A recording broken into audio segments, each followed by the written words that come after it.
Mathilde Rouzic, bonjour. Bonjour. Merci d'apporter votre témoignage. Alors vous êtes une success story dans le web, mais vous avez commencé, comme beaucoup de femmes, vous avez profité d'une maternité pour travailler sur votre projet, donc vous étiez une mompreneur, voilà. Alors oui, bon, success story, je sais pas, peut-être pas encore, enfin en tout cas pas à hauteur de mon ambition, on va dire. C'est en route. Voilà, c'est en route. J'ai commencé effectivement, juste après la naissance de ma fille, j'ai eu une idée de boutique en ligne, qui était une boutique de cadeaux, et j'ai pesé le pour et le contre. Il s'est trouvé que j'avais le temps de le faire, j'avais un petit peu d'argent pour le faire. Donc je me suis lancée en me disant que bon, le risque se prenait, et que ça allait me permettre de trouver un équilibre entre la vie pro et la vie perso. Donc j'ai monté Bagatelle que j'ai eu pendant 5 ans. Dans les faits, j'ai eu moins de temps à passer avec ma fille que je l'imaginais au départ, mais je me suis fait plaisir en fait, et j'ai trouvé l'équilibre que je cherchais. Et au bout de 5 ans avec Bagatelle, j'en ai eu un petit peu marre de faire des colis, de vivre au rythme de Noël, je vous interromps, mais vous faisiez ça chez vous ou vous aviez pris un local pour le faire? Alors j'ai eu les deux en fait. J'ai travaillé chez moi et j'ai travaillé également dans un petit atelier que j'ai loué ensuite. Est-ce qu'on peut vraiment travailler de chez soi? C'est difficile. Alors il y a des gens qui arrivent très bien à le faire. Il y a un côté qui est confortable, c'est qu'on est à 10 mètres de son lieu de travail. Après, moi j'ai toujours trouvé que la frontière était difficile à maintenir entre le travail et la vie de famille. Et du coup, aujourd'hui, je préfère, mon choix aujourd'hui, c'est de dire j'ai des bureaux, je vais travailler au bureau le matin, et si vraiment j'ai envie d'être en télétravail, je peux rester chez moi. Voilà, je crois que c'est ce qu'il faut dire. Quand vous avez un peu fait le tour, ce qui arrive assez fréquemment, hein, quand on crée des sites marchands, bon, à un moment, on a envie de passer à autre chose. Donc, vous avez vendu? J'ai vendu assez rapidement, et j'ai remonté Coailind 3 semaines plus tard. Ah oui, j'avais déjà l'idée, j'avais enclenché une levée de fonds pour avoir des capitaux pour lancer la nouvelle société. Et j'ai vendu parce que j'avais ce projet en fait. Vous parlez de capitaux, donc ça c'est toujours quelque chose qui fait peur aux femmes. Mais bon, de toute façon, quand on est dans des domaines innovants comme ça, on n'a pas le choix, il faut bien lever des capitaux.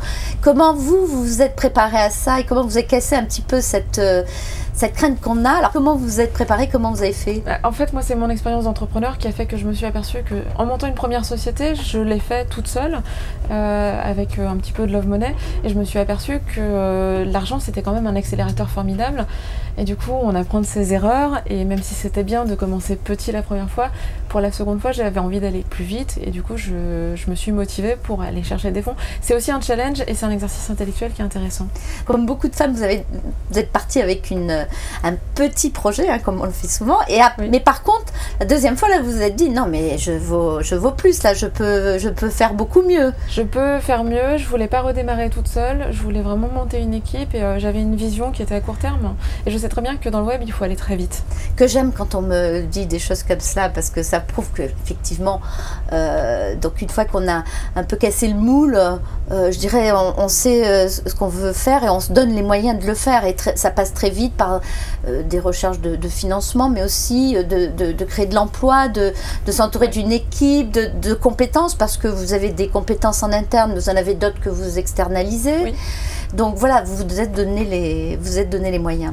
Oui, et puis j'ai aussi compris que je ne pouvais pas tout faire et qu'il fallait savoir travailler. Je pense qu'une réussite, c'est un travail d'équipe.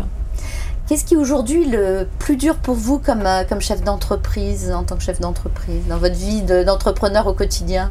Je pense que le plus dur, c'est toujours que j'ai le sentiment qu'on va pas assez vite, parce que moi j'ai besoin d'avancer, je trépigne, j'ai toujours plein d'idées, j'ai envie qu'on les mette en œuvre très vite. Donc ça c'est quelque chose, et il faut prendre le temps déjà de bien analyser les risques, d'y aller à la fois sereinement, mais en même temps d'atteindre les objectifs dans le délai que je me suis imparti. Donc ça c'est une chose difficile. Après il y a une autre dimension qui est un peu plus humaine, c'est-à-dire qu'aujourd'hui je suis plus sur de la gestion d'équipe, et il faut gérer des personnalités, il faut gérer des ambitions, et là c'est pas une problématique, mais c'est vrai que c'est quelque chose sur lequel je me concentre beaucoup plus depuis un an ou deux. Oui, puis que je dirais qu'il faut apprendre finalement, là on l'apprend en le faisant, parce que on peut faire des formations management, hein, quand on se retrouve avec l'équipe, là il faut... Voilà, il y a des bons conseils qu'on peut recevoir. Moi j'ai reçu des bons conseils, j'ai lu plein de bouquins, mais il y a le terrain, et après la relation humaine est différente. Vous avez la capacité de développer, puisque c'est un moteur de recherche qui peut être duplicable sur des secteurs d'activité différents. Donc vous avez une concurrence, parce que le web c'est très, très concurrentiel. Oui.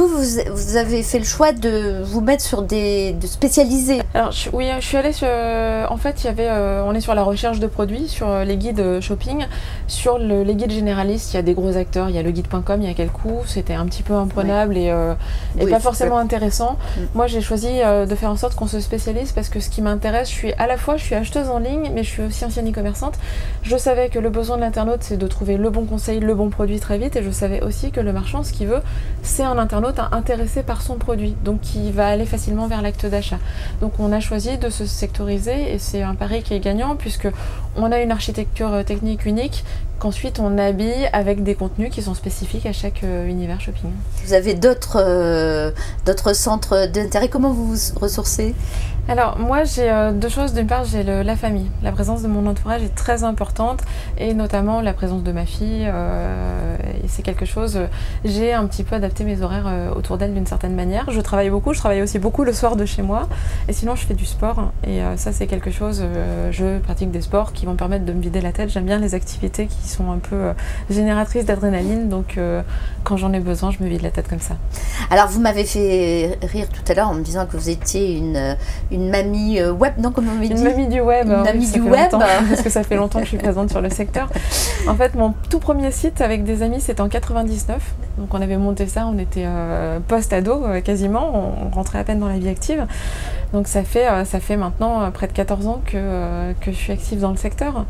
Donc oui, je connais beaucoup de monde, et puis j'ai vu beaucoup d'histoires, beaucoup de belles histoires. J'ai vu des échecs aussi, mais des gens qui rebondissaient à la suite d'échecs. Voilà. Quel conseil vous donneriez donc à ces femmes qui veulent se lancer dans le web? Est-ce qu'il y a des opportunités encore? Je pense qu'il y a des opportunités. Je pense que l'approche sectorielle que je peux avoir, elle est valable aussi dans le e-commerce, c'est-à-dire se dire je vais me positionner sur une niche et je vais bien le faire. Je pense que ce qui est important aussi, c'est de travailler sur son image de marque, éventuellement sur la création d'une charte graphique, enfin vraiment savoir séduire les internautes, parce qu'aujourd'hui ils ont besoin de s'attacher à des sites ou à des boutiques en ligne. Et surtout, il y a une chose, c'est ne jamais baisser les bras. C'est toujours... il y a des moments qui sont très durs dans toutes les créations d'entreprises, tout secteur confondu. Moi, je sais que mon moral, il y avait des hauts très hauts, des bas très bas, mais j'ai jamais lâché. C'est là qu'on a particulièrement besoin du soutien familial. Voilà, c'est ce qui paye. Et il y a l'entourage qui est très important, c'est que moi, ils ont toujours été derrière moi, quoi qu'il arrive. Et il vous reste un peu de temps pour, comme on dit, réseauter. Enfin, là, je veux dire sur le terrain, donc pas de façon, pas sur les réseaux sociaux, sur Internet. Mais c'est une partie, je considère que c'est une partie de mon travail, c'est de créer et entretenir mon réseau. C'est un réseau d'entraide. C'est un réseau d'échange. J'apprends en fait au contact de ce réseau, ça me donne des idées pour développer ma société. Donc je vais souvent sur des événements, je suis parfois animatrice de conférences, je fais parfois des sessions de formation, je fais un peu de formation e-commerce. Bien, bravo. Merci beaucoup Mathilde pour ce témoignage, et puis bonne continuation à votre société. Merci beaucoup.